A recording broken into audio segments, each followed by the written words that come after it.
last video, we explored cognitive bias, which now we're hopefully all completely comfortable and confident with what that is and how it impacts us. And we've also looked at what neuro-linguistic programming is. It is in fact not a thing, but is a series of ideas which, if we embrace, we can then allow to impact and change us if we so desire. All right, because as an NLP practitioner, which is what you're on this course to become, you stand to choose at the end of this course as to whether you use these ideas and share them with other people, or whether you don't. It might be the case you're taking this course just for your own personal development experience, and that, my friend, is absolutely okay. Many people do this. However, there are going to be other people who perhaps operate in various professions, perhaps in the caring professions, as doctors, as nurses, as therapists, as counsellors, life coaches, perhaps, who just want to use the core ideas in NLP to enhance what it is they're already doing. It might be the case you're watching this course right now, unsure if you want to take this stuff and perhaps develop some sort of new career out of it. In which case, towards the back end of the course, I'm going to share with you a few ideas on where it is that you can just get started. But regardless of where you are on your NLP journey, I figured that now would be a pretty good time just to spend 5 minutes to help you manage your expectations on exactly what it is we're going to be covering throughout the course, so that you know where you're going. Many people ask me, they've sent me emails in the past saying, "Kane, how do I approach this course? How do I work through this?" And my response is, start at the beginning and then just work through incrementally, video by video, one at a time. And the way that we've structured this course is just to build layer upon layer upon layer. All right, so that by the time you reach the end, you're going to have a really grounded understanding of absolutely everything that we cover. So, to wrap up this section over the next few videos, I'm going to devote the next 45 minutes or so to discussing and unpacking the core presuppositions of NLP.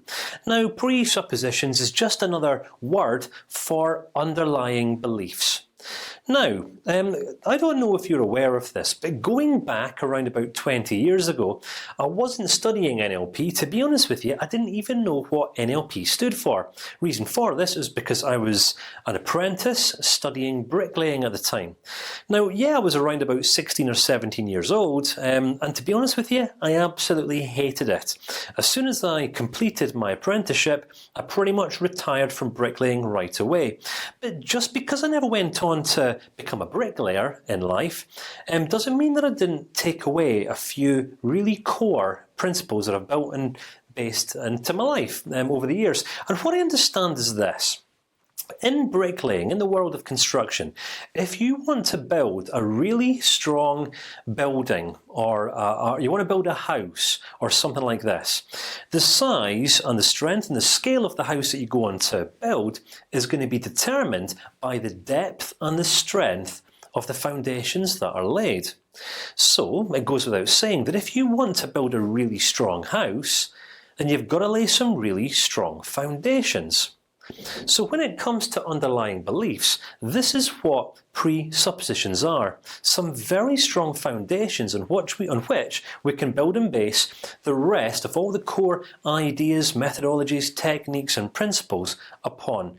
If you want to gain a grounded understanding, you want to invest some serious time into really considering these presuppositions. You want to be comparing these presuppositions, these core underlying beliefs, to the ones that you have already in your life, to evaluate them, assess them, compare them, and then, if necessary, make some appropriate changes. As I mentioned in that last video, this is fundamentally how we learn and grow as human beings, by comparing our own ideologies to new ones. We obviously take on board the new ones and disregard those ideologies or ideas that are no longer serving us. So this is what we're going to be looking at next. In the section that follows, we're going to be looking at human experience, how it is that we all experience life through our various senses, how it is that we develop a general sense for who we are, where we're going, how we interpret other people, how we interpret our own life's events. Because if we don't understand this, we can end up going through life kind of like a leaf blowing in the wind, up and down, highs and lows, bouncing and reacting and responding to everything that life throws our way, which actually isn't representative of us being in control of the process. If we want to live strong, stable, and balanced lives, we've got to be fully aware of how it is that we are interpreting our external worlds. So this is what this section of the course is looking to help you understand. Not just get some information, but relate this information to yourself so that you can really start making appropriate changes if you deem necessary. Beyond this, we're going to start looking at goals and outcomes. There's a pretty good chance that as you're watching this course right now, there will have been some exercise, or at some point in your past, where you've been presented with different ways that you can set goals and define the outcomes that you want in your life. In NLP, we have a few different, slightly alternative, different frameworks that we use. So for now, I'm not going to say any more than that, other than, to be honest, as an NLP practitioner, one of your main goals is going to be to help people set goals. If you think about it, if we don't have goals and desired outcomes that we actually envisage for our futures, then we're never going to be able to work towards anything. Which is the core reason why many people spend anything up to a lifetime going around and around in circles. The funny thing about goals is that many people don't fully understand the different types of goals that they are. For example, some people set themselves long-term goals and then try to fulfill them in the short term, and then don't have the faintest idea why it is that they feel so stressed, because they're trying to fulfill and complete long-term goals in the short term, giving themselves not enough time. So it's important that if we understand the nature of goals, then it helps us to better manage our expectations in terms of fulfilling them. So if you're taking this course for yourself, this is going to serve you. But if you're taking this course to help serve other people, then you're going to become the expert in helping other people to manage their expectations in life also. All right. So we're taking this course from two different perspectives: from those who just want a personal development experience, as I've mentioned, and then for those who want to take these ideas and share them with others. We're then going to look at state management. All right. Now, in the world of NLP, state is just another word for emotions, for feelings. How it is that we are emotionally experiencing life.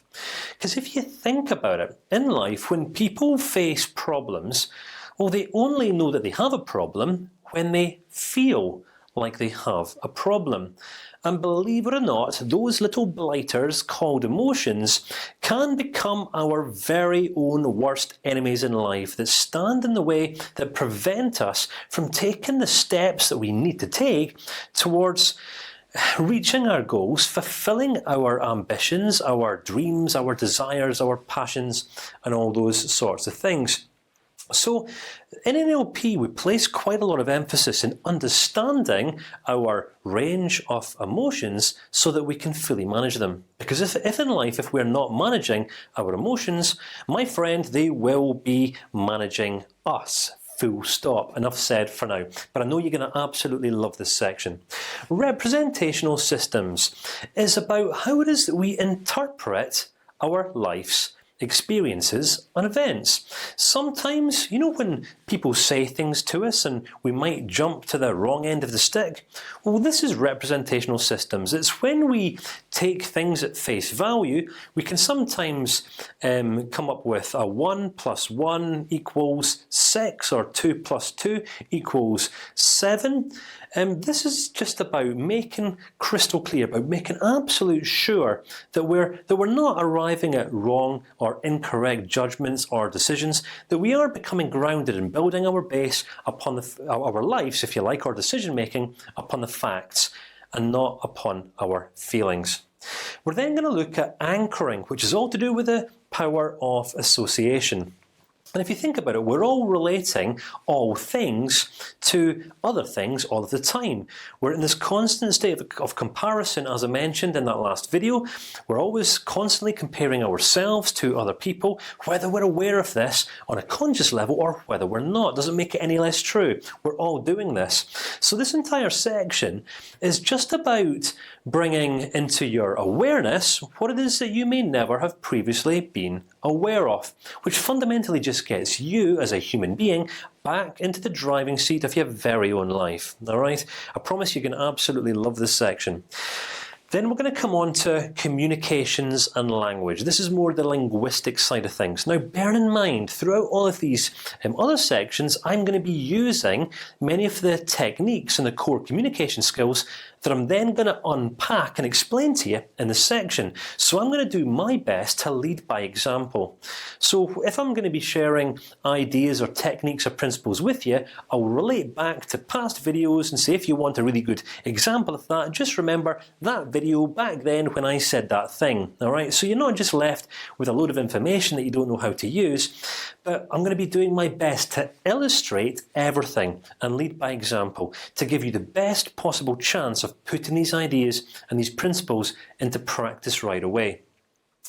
Last but not least, and probably most importantly, if you have any desire or any inclination to turn this course off at any point in the next few sections, I'm going to plead with you and beg you and urge and insist that you've got to watch this section, core values, motives, and priorities, because this is all about why we do what we do in life. It's what drives us. It's what underpins every decision that we make. It's our values and our motives are the reasons why we say yes to some things in life. It's the reasons why we say no. This is all about understanding people. And here's the thing: if you invest this time into applying everything that I teach in this section of the course to yourself, you're not just going to understand yourself more intimately from the inside out, but moving forward for the rest of your days, you're going to have such a deeper understanding in terms of the reason why those other people in your life say and do the things that they say and do. This is all about understanding human behavior, because if we understand human behavior, well, we can then become far more effective at playing an active role in modifying and changing it. And as none of us are perfect beings, I'm guessing that this is going to be totally relevant for all of us. So, just to mention, as we've created this course to suit all learning styles, please remember just to check out the additional materials section of each video lecture, which you'll find if you click on the course contents tab. Some of the videos are just going to be demonstrations where I'm going to be calling upon a willing test subject to illustrate many of the points that I'm going to be sharing with you. There's also going to be plenty of workbooks, as this is a video-based course, where we're going to be perhaps articulating a main idea that I've covered in a video, just in a written format, so you can read through, then with a few questions or a few exercises, again giving you opportunity to put these ideas into practice. There's going to be articles scattered right throughout the course, just to cater for different learning styles, as I mentioned, and loads of exercises too. So that's it. This is what you're going to be getting. This is pretty much it for now. In the next video, we're going to jump right in, as I previously mentioned, to beginning to unpack and explore the presuppositions of NLP. And what I'm going to urge you to do right now is not watch these videos from an information-seeking perspective, but see if you can watch these videos more with the view to understand. Understanding these presuppositions as you then go on to compare them to the underlying beliefs that you have in your own life. So this isn't about just growing in knowledge; it's about growing in understanding, which you're only going to be able to do if you're comparing these new ideas I'm going to present you with to the ones that you already have in your life. This is very much an experiential course, in which if you embrace these ideas, I guarantee by the end of the course you're going to feel like a brand new person. So this is us. That's us for now. Look forward to seeing you in the next video, where we're going to start exploring the presuppositions of NLP.